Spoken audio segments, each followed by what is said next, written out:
તો આ સાથે વડોદરા શહેરની અંદર પણ ગણપતિ વિસર્જનનો કાર્યક્રમ રાખવામાં આવી રહ્યો છે અને જે દરેક પંડાલ છે તેની અંદરથી ગણપતિ બાપાને આજે અશ્રુભીની આંખો સાથે વડોદરાવાસીઓ પણ વિદાય આપી રહ્યા છે। કૃત્રિમ કુંડ બનાવવામાં આવ્યા છે, તેમાં પણ અઢળક જે લોકો છે તે જઈ રહ્યા છે વિસર્જન અર્થે।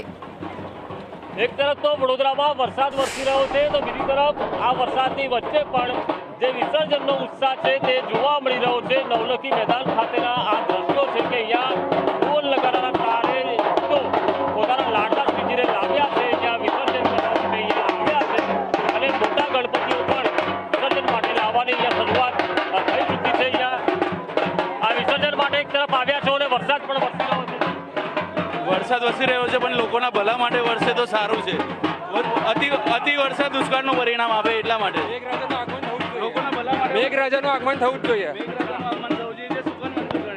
ચિંતા તો એ બી છે કે કદાચ વિશ્વામિત્રીનું લેવલ ના વધી જાય। ના, બસ લેવલ ના વધવું જોઈએ અને લોકોને આનાથી શાંતિ મળવી જોઈએ। બસ બાપા પાસે એ જ પ્રાર્થના કે લોકોના દુઃખ દર્દ દૂર થાય અને સમૃદ્ધિ આવે અને પૂર ના આવે। હા, પૂર ના આવે એ રીતે વરસાદ વરસવો જોઈએ। હા, શું કહેશો? Thank you.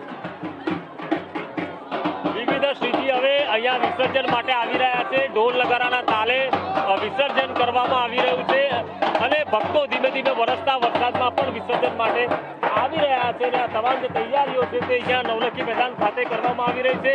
એક તરફ તો વરસાદ લગભગ ધોધમાર વરસાદ વડોદરામાં શરૂ થયો છે અને તેની વચ્ચે આ વિસર્જનના દ્રશ્યો એ જ કહી જાય છે કે વરસાદ પડે કે ગમે તે થાય, પરંતુ જે ભક્તો છે તેમની આસ્થામાં ક્યાંય ઓટ નથી આવી। જે શ્રીજી પોતે વિરાજિત કર્યા તેમને તો વિસર્જન, તેમને વિદાય તો આપવાની જ છે અને તેનો ઉત્સાહ વડોદરામાં વરસતા વરસાદમાં પણ જોવા મળી રહ્યો છે। કેમેરા પર્સન નિકેશ વડન સાથે કૃણાલ શર્મા, સંદેશ ન્યૂઝ, વડોદરા।